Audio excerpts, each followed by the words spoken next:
Welcome back to a new episode of Porsche Top 5. The wait is over, and we start with an awesome highlight ranking. The Porsche Top 5 Most Thrilling GT Models. GT models have been part of the legacy of Porsche from the very beginning. They're all about performance in a street-legal sports car. But enough of the theory. Let's start right away with the Porsche Cayman GT4 models. Performance is probably one of the most frequently mentioned things when being asked about GT models, and that is true. The GT4 is a thoroughbred performance machine.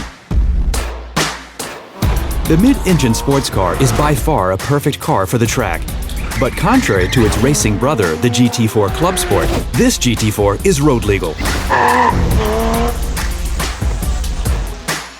Looking at the huge rear wing and the front design, you can definitely see what this car is made for. But there are more models to be considered. Next in line is the 911 GT3. The 911 GT3 in general is probably the sports car every petrolhead would love to own. It's pure driving pleasure. But if you want, the GT3 can catapult you to the very edge of your comfort zone. The 997's zero-lift aerodynamic concept means that aerodynamics of the 997 only create downforce and no grip-diminishing lift upwards, a crucial improvement for any track-loving owner of the GT3 models. Talking of track lovers, the next GT model will definitely hit their sweet spot, the 911 GT2.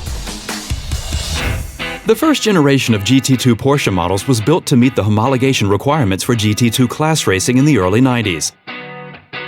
Nevertheless, the 911 GT2 was a sports car like no other.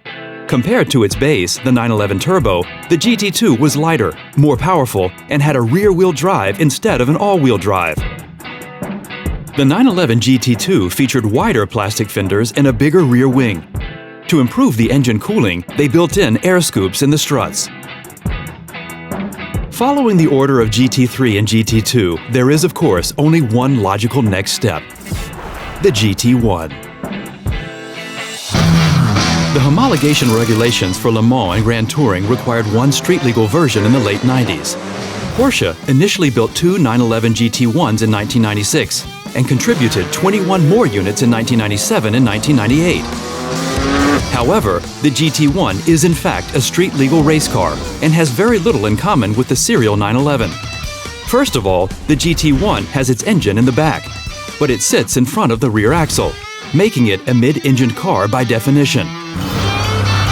For the next GT model in line, we have to travel back in time. Right back to the days when GT stood for road-legal racing sports cars. This Porsche 356 model featured doors and hoods made of aluminum to reduce as much weight as possible. The weight and a very powerful engine made this small race car exceptionally competitive in the GT classes. Further proof that with every Porsche sports car comes a race car built in. What a fantastic lineup! The GT models always fascinate us, no matter if it's old-school 356 models or state-of-the-art high-performance models. And next time, we give one special sports car the stage it deserves. See you then!